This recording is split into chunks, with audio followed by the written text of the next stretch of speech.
ഒരിടത്തൊരു അക്രമിയായ മനുഷ്യനുണ്ടായിരുന്നു. സ്ഥിരമായി മദ്യം കഴിക്കുകയും മദ്യം കഴിക്കുക മാത്രമല്ല, മദ്യം കഴിച്ച് എന്നും അലമ്പുണ്ടാക്കുന്ന ഒരു മനുഷ്യൻ. എല്ലാ ദിവസവും അടിയും പിടിയും ഉണ്ടാക്കുന്ന മനുഷ്യൻ. നാട്ടിലും അടിയും പിടിയും ഉണ്ടാക്കും, വീട്ടിലും വന്ന് മദ്യം കഴിച്ച് അടിയും പിടിയും ഉണ്ടാക്കും. മക്കളുമായും ഭാര്യയുമായും ഒക്കെ എന്നും അടിയും പിടിയും ഉണ്ടാക്കി അലമ്പുണ്ടാക്കി എല്ലാവർക്കും തലവേദനയായി, നാട്ടുകാർക്കും വീട്ടുകാർക്കും തലവേദനയായി ജീവിക്കുന്ന ഒരു മനുഷ്യൻ.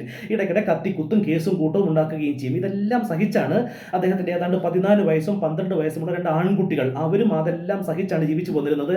എല്ലാ ദിവസവും ഈ അലമ്പും അടിയും പിടിയും അതിൽ സഹികെട്ടാണ് ഈ ആൺകുട്ടികളും ജീവിച്ചു പോന്നിരുന്നത്.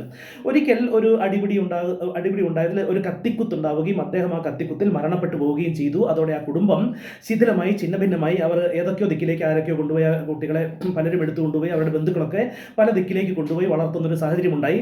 കാലം കുറെ കടന്നുപോയി. അങ്ങനെ കുറെ കാലം കഴിഞ്ഞപ്പോൾ ആ നാട്ടിലെ നല്ലവരായ ചില സാമൂഹ്യ പ്രവർത്തകർക്ക് ആ കുട്ടികൾ ഇപ്പോൾ എങ്ങനെയായിരിക്കും ജീവിക്കുന്നുണ്ടാവുക, ഏതാണ്ട് 10 വർഷം കഴിഞ്ഞ് അവരിപ്പോൾ 22-23 വയസ്സുള്ള യുവാക്കളായി മാറിയിട്ടുണ്ടാകാം. അവരുടെ ജീവിതം ഇപ്പോൾ എങ്ങനെയായിരിക്കും എന്നൊന്ന് അറിയാനുള്ള ആകാംക്ഷ, അവരെ കുറിച്ചൊന്ന് പഠിക്കുവാനുള്ളൊരു തീരുമാനം, ഒരു ശ്രമം ഉണ്ടായി.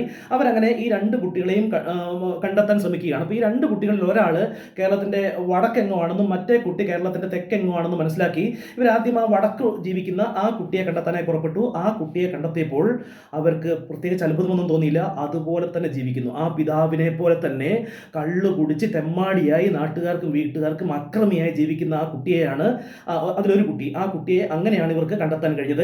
അപ്പോൾ ആ കുട്ടിയോട്, ആ ചെറുപ്പക്കാരനോട്, ഇപ്പോൾ ചെറുപ്പക്കാരനായ ആ വ്യക്തിയോട് ഇവർ ചോദിച്ചു, മോനെ, നീ എന്തുകൊണ്ടാണ് ഇങ്ങനെയായി പോയത്? അപ്പോൾ ആ കുട്ടി പറഞ്ഞു, ആ പിതാവിൻ്റെ മകനല്ലേ ഞാൻ, എനിക്ക് ഇങ്ങനെയല്ലേ ആകാൻ കഴിയൂ എന്ന്. അവരേതായാലും വീണ്ടും ആ കേരളത്തിൻ്റെ തെക്ക് ഭാഗത്ത് ജീവിക്കുന്ന മറ്റേ കുട്ടിയെ കാണാനായി പുറപ്പെട്ടു.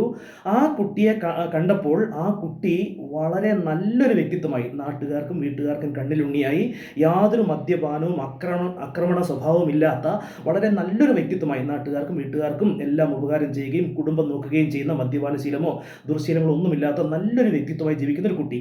അപ്പോൾ ആ കുട്ടിയോടും ഈ സാമൂഹ്യ പ്രവർത്തകർ അതേ ചോദ്യം ചോദിച്ചു, നിനക്ക് എങ്ങനെ ഇങ്ങനെയായി തീരാൻ കഴിഞ്ഞു? അപ്പോൾ ആ കുട്ടി പറഞ്ഞ മറുപടി അതുതന്നെയാണ്, ആ പിതാവിൻ്റെ മകനല്ലേ ഞാൻ, എനിക്ക് ഇങ്ങനെയല്ലേ ആകാൻ കഴിയൂ എന്ന്. രണ്ടുപേരും പറഞ്ഞ ഉത്തരം ഒരേ ഉത്തരമാണ്. നാം കടന്നു പോകുന്ന ജീവിത സാഹചര്യങ്ങളല്ല നമ്മുടെ ഭാവി ജീവിതം നിർണ്ണയിക്കുന്നത്. ആ ജീവിത സാഹചര്യങ്ങളിൽ നിന്ന് നാം എന്തു പാഠം ഉൾക്കൊണ്ടു എന്നതാണ് നമ്മുടെ ഭാവി ജീവിതം തീരുമാനിക്കുന്നത്. നിങ്ങൾക്കതിൽ നിന്ന് കാര്യം മനസ്സിലാക്കാൻ കഴിയും. നന്നായി ചിന്തിക്കുക. ഏത് സാഹചര്യമാകട്ടെ, എത്ര നെഗറ്റീവോ പോസിറ്റീവോ ആയ സാഹചര്യങ്ങളാകട്ടെ, ആ സാഹചര്യങ്ങളല്ല ഭാവിയിൽ നാം എങ്ങനെ ജീവിക്കണം, നാം ആരായിത്തീരും, നാം എന്തായിത്തീരുമെന്ന് തീരുമാനിക്കുന്നത്. ആ സാഹചര്യങ്ങളിൽ നിന്ന് നാം ഉൾക്കൊണ്ട പാഠമാണ്, നാം അതിൽ നിന്ന് എന്തു പാഠം പഠിച്ചു എന്നുള്ളതാണ് നാം ഭാവിയിൽ ആരായിത്തീരണമെന്ന് തീരുമാനിക്കുന്നത്.